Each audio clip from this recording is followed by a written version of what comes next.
សារីភេទស្រីអាយុ55ឆ្នាំរស់នៅភូមិសាមគ្គីឃុំអង្គរបូរីស្រុកអង្គរបូរីខេត្តតាកែវសារីមានបងប្អូនចំនួន5នាក់ឈ្មោះវ៉ាតច័ន្ទនារីស៊ីវុធាច័ន្ទរានិងវ៉ែតក្នុងចំណោមប្អូនរបស់សារីទាំងអស់ឈ្មោះស៊ីវុធានិងច័ន្ទរាបានបាត់បង់ជីវិតដោយសារតែជំងឺហើមនៅក្នុងសម័យខ្មែរក្រហមនៅក្នុងសម័យលន់នល់គ្រួសាររបស់សារីរស់នៅទីក្រុងភ្នំពេញនិងមានជីវភាពធូរធារព្រោះឪពុករបស់គាត់ធ្វើការងារជាពេទ្យកាន់ឃ្លាំងថ្នាំនិងជាកិញ្ចក្នុងព្រះរាជវាំងនៅអំឡុងឆ្នាំ1972ដល់1973សារីបានទៅលេងផ្ទះអ៊ំនៅម្ដុំថ្នល់បត់នៅម្ដុំថ្នាក់បត់ខេត្តតាកែវរយៈពេល1សប្តាហ៍ពេលទៅស្នាក់នៅផ្ទះអ៊ំសារីបានឮមនុស្សធ្វើសំឡេងឆ្កែចចកពេលល្ងាចហើយពេលយប់កើតមានហេតុការណ៍ទម្លាក់គ្រាប់ឯកពេលត្រឡប់មកពីខេត្តតាកែវគ្រួសាររបស់សារីបានជួបហេតុការណ៍មួយទៀតគឺការទម្លាក់គ្រាប់បែកឆេះប្រលានយន្តហោះពោធិ៍ចិនតុងពេលឃើញហេតុការណ៍ដូចនេះជីតារបស់សារីមានការភ័យខ្លាចយ៉ាងខ្លាំងនិងបាននាំគ្រួសារទាំងមូលទៅរស់នៅខេត្តបបៃលិនពេលទៅដល់ខេត្តបៃលិនឪពុករបស់សារីមានគម្រោងរស់នៅទីនោះរយៈពេល1ឆ្នាំប៉ុន្តែដោយសារតែគាត់បបួលជីតាត្រឡប់មកភ្នំពេញវិញមិនបានទើបនៅបន្តទៀតមូលហេតុដែលជីតារបស់សារីមិនព្រមត្រឡប់មកភ្នំពេញវិញព្រោះគាត់ចង់រស់នៅក្បែរកូនស្រីរបស់គាត់ដែលមានគ្រួសារធ្វើជាទាហានលន់នល់នៅទីនោះនៅខេត្តបៃលិនឪពុករបស់សារីបានទិញផ្ទះនិងទិញដីមួយកន្លែងរស់នៅជួបជុំគ្នាប៉ុន្តែដោយសារតែផ្ទះដែលគ្រួសារគាត់ទិញនៅមិនបានសុខចេះតែមានការរំខានពីពពួកអមនុស្សទើបគាត់សម្រេចប្តូរទៅរស់នៅក្បែរបន្ទាយទាហានលន់នល់ជាប់ស្ពានអូតាវ៉ាវដែលជាដីរបស់ចៅហ្វាយខេត្តបៃលិនចែកឲ្យនៅក្បែរបន្ទាយទាហានគ្រួសាររបស់សារីមានក្បាលដីប្រវែង200ម៉ែត្របណ្ដោយ500ម៉ែត្រហើយឪពុករបស់គាត់បានដាំដំណាំពេញដីទាំងអស់ក្រោយមកនៅពេលដែលមានសង្គ្រាមនៅក្នុងប្រទេសកាន់តែខ្លាំងមានគ្រួសារមួយដែលរស់នៅសហរដ្ឋអាមេរិកចង់ធានាគ្រួសារសារីឲ្យចេញពីប្រទេសមូលហេតុដែលគ្រួសារនៅអាមេរិកហ៊ានចំណាយការធ្វើដំណើរនិងចិញ្ចឹមគ្រួសារគាត់ទៅអាមេរិកដោយសារតែគ្រួសារនោះដឹងគុណឪពុករបស់សារីដែលធ្លាប់ជាបាលជំងឺឲ្យគាត់កាលពីពេលមុនដូចជាពេទ្យប្រចាំត្រកូលពេលដឹងដំណឹងនេះឪពុករបស់សារីបានបដិសេធព្រោះគាត់មិនចង់ចាក់ចេញពីឪពុកម្ដាយរបស់គាត់និងបន្តរស់នៅខេត្តបៃលិនរហូតដល់ខ្មែរក្រហមទទួលបានជ័យជំនះទាំងស្រុងបន្ទាប់ពីទទួលបានជ័យជំនះទាហានប៉ុលពតបានចូលក្នុងក្រុងបៃលិន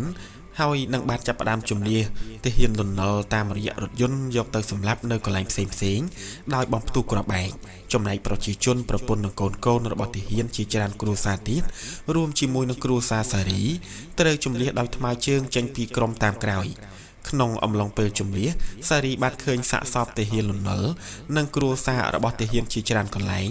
ហើយពេលខ្លះគ្រួសាររបស់គាត់ត្រូវសម្រាកនៅជិតសាកសពទាំងនោះព្រោះពេលយប់មើលមិនឃើញនៅពេលធ្វើដំណើរអង្គការមិនបានដឹងថាឪពុករបស់សារីធ្វើការងារនៅក្នុងសម័យលន់នល់នោះទេព្រោះពេលទៅរស់នៅខេត្តបៃលិនគាត់ធ្វើតែចំការមួយវិញទៀតឪពុករបស់សារីក៏ហៅអង្គការថាគាត់មិនចេះអក្សរអ្វីទាំងអស់ប៉ុន្តែការពិតគាត់ចេះភាសាបារាំងវៀតណាមនិងអង់គ្លេស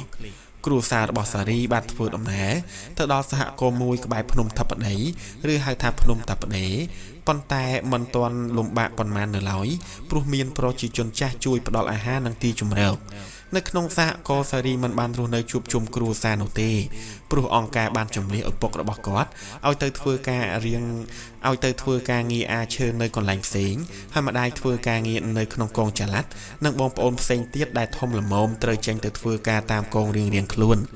ចំពោះសារីមានអាយុប្រមាណជា10ឆ្នាំតែប៉ុណ្ណោះកាលនោះអង្គការបានប្រើឲ្យគាត់ជួយជញ្ជូនកណ្ដាប់សំណាបឬកណ្ដាប់ស្រូវធ្វើជីនិងលើកទំនប់ប្រឡាយជាដើមសារីបានបន្តថានៅរដូវធ្វើស្រែអង្គការបានរៀបចំក្រុមកុមារឲ្យដើរប្រមូលលាមកក្នុងបង្គន់តាមផ្ទះយកមកលាជាមួយផេះក្នុងរោងបាយរួចយកសំណាបទៅជ្រលក់បន្ទាប់ពីជ្រលក់រួចកុមារទាំងអស់ត្រូវបញ្ជូនកណ្ដាប់នោះយកទៅឲ្យកងចល័តនារីដើម្បីស្ទូងភ្លាមរហូតដល់អស់នៅរដូវប្រាំងអង្គការបានចាត់តាំងសារីនិងកុមារផ្សេងទៀតឲ្យទៅធ្វើការងារលើកទំនប់ទឹកក្នុងមួយថ្ងៃឲ្យបានបណ្ដោយ1ម៉ែត្រទៅតឹង1ម៉ែត្រនិងកម្ពស់1ម៉ែត្រហើយប្រសិនបើធ្វើមិនគ្រប់តាមការកំណត់នឹងត្រូវកាត់របបអាហារចោល សេរីរស់នៅក្នុងសហគមន៍ភ្នំថុកបានរយៈពេល1ឆ្នាំគាត់បានឃើញអង្គការចាប់កម្មាភិបាលនៅក្នុងភូមិជាច្រើនអ្នកជួងស្លាប់សេកបណ្ដាលយកទៅសម្លាប់ទម្លាក់ក្នុងរណ្ដៅ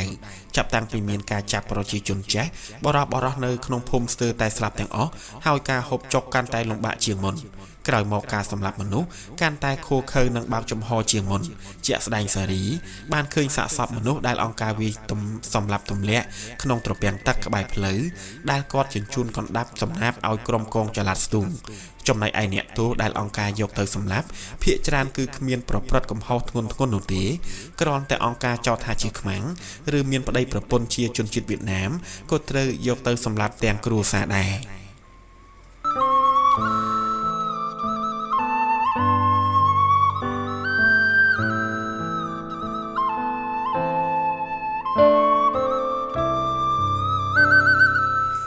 ចំពោះការសម្លាប់មនុស្សមុនដំបូងកងឆ្លប់បានប្រើប្រជាជនដែលត្រូវយកទៅសម្លាប់ឲ្យជីកត្រពាំងមួយពេលជីករួចអ្នកទោសទាំងអស់ត្រូវទៅអង្គុយនៅមាត់រណ្ដៅរួចកងឆ្លប់យកដងជាប់ផ្លូវរទេះគល់ឫស្សីដំបងឬវត្ថុដែលរឹងវាយពីក្រោយទម្លាក់ក្នុងត្រពាំងក្រោយមកនៅពេលដែលអង្គការត្រូវការសម្លាប់អ្នកផ្សេងទៀតកងឆ្លប់បានប្រើឲ្យអ្នកទោសទាំងនោះកប់សាកសពអ្នកមុនសិនរួចប្រើអ្នកទោសនោះឲ្យកាយត្រពាំងថ្មីក្បែរនោះដើម្បីសម្លាប់បន្តទៀតពេលកាយរួចគឺវាយសម្លាប់បន្តទៀតហើយអ្នកណាដែលមិនទាន់ស្លាប់អង្គការនឹងយកដីកប់ទាំងរួមចំពោះសារីធ្លាប់បានប្រព្រឹត្តកំហុសម្ដងដោយសារកូនចិនម្នាក់បានហៅគាត់ឲ្យទៅហូបខ្នុរនៅក្នុងផ្ទះព្រោះខ្លួនលួចបេះបន្លំក្នុងផ្ទះព្រោះខ្លួនលួចបេះបន្ទុំក្នុងផ្ទះហើយហូបអស់ពាក់កណ្ដាលសារីបានចូលរួមហូបខ្នុរនោះប៉ុន្តែនៅពេលដែលអង្គការចាប់បានកូនចិននោះបានឆ្លោយដាក់សារីថាជាអ្នកបេះ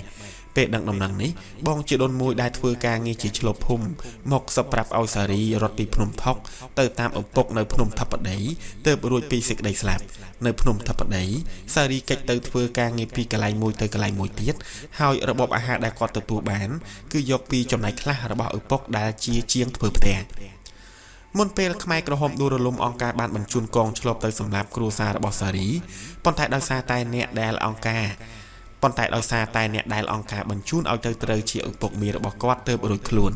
ក្រោយមកអង្គការជំនះគ្រួសារសារីនិងប្រជាជនផ្សេងទៀតនៅជិតភ្នំថបដីឡើងលើភ្នំប៉ុន្តែគ្រួសារសារីសុកចិត្តលះបង់រទេះនិងគោលួចត្រឡប់មកក្រោយវិញនៅតាមផ្លូវឪពុករបស់សារីបានធ្វើរទេះរុញសម្ភារៈមួយរួចធ្វើដំណើរមកទីក្រុងភ្នំពេញនៅតាមផ្លូវគ្រួសាររបស់សារីឆ្លៀតពេលរកបន្លែស្លឹកឈើមួយចំនួនធ្វើជាម្ហូបនិងរកត្រីទៅដូរជាមួយអង្កររហូតដល់ស្វាយដូនកែវនៅស្វាយដូនកែវឪពុករបស់សារីបានទៅរកត្រីចំទឹកត្រពាំងមួយដែលមានអ្នកបារមីកាន់ហើយគាត់និយាយខុសមាត់ទើបគាត់រកត្រីមិនបាននឹងធ្វើឲ្យគាត់ឈឺរាគបន្ទាប់ពីឈឺអស់រយៈពេល5ថ្ងៃឪពុករបស់សារីបានឲ្យកូនលើកឡើងអង្គុយបែរមុខទៅត្រពាំងត្រីនោះរួចរៀបរាប់រឿងរ៉ាវរបស់គាត់តាំងពីក្មេងរហូតដល់ពេលនេះនិងស្លាប់ក្នុងពេលនោះតែម្ដងបន្ទាប់ពីឪពុកស្លាប់សារីបានដើរសុំអង្គរនិងបាយពីប្រជាជនតាមផ្លូវប៉ុន្តែប្រសិនជាសុំមិនបានគឺត្រូវដើររើសផ្លែត្នោតទុំយកមកដុតហូបគ្រួសាររបស់សារីបានធ្វើដំណើរមកដល់ផ្ទះនៅទីក្រុងភ្នំពេញប៉ុន្តែមានអ្នកមិនអោយចូលទើបគ្រួសាររបស់គាត់ត្រឡប់ទៅរស់នៅខេត្តតាកែវដែលជាស្រុកកំណើតរបស់ម្ដាយកិច្ចសម្ភាសជាមួយឈ្មោះអ៊ុកសារីនៅថ្ងៃទី2ខែកញ្ញាឆ្នាំ2025ដោយហេងលីដានៅក្នុងគម្រោងការលើកកម្ពស់សិទ្ធិនិងធ្វើឲ្យប្រសើរឡើងនៅស្ថានភាពសុខភាពរបស់អ្នករស់រានមានជីវិតពីរបបខ្មែរក្រហមមជ្ឈមណ្ឌលឯកសារកម្ពុជាអត្ថបទដោយភារៈស្មី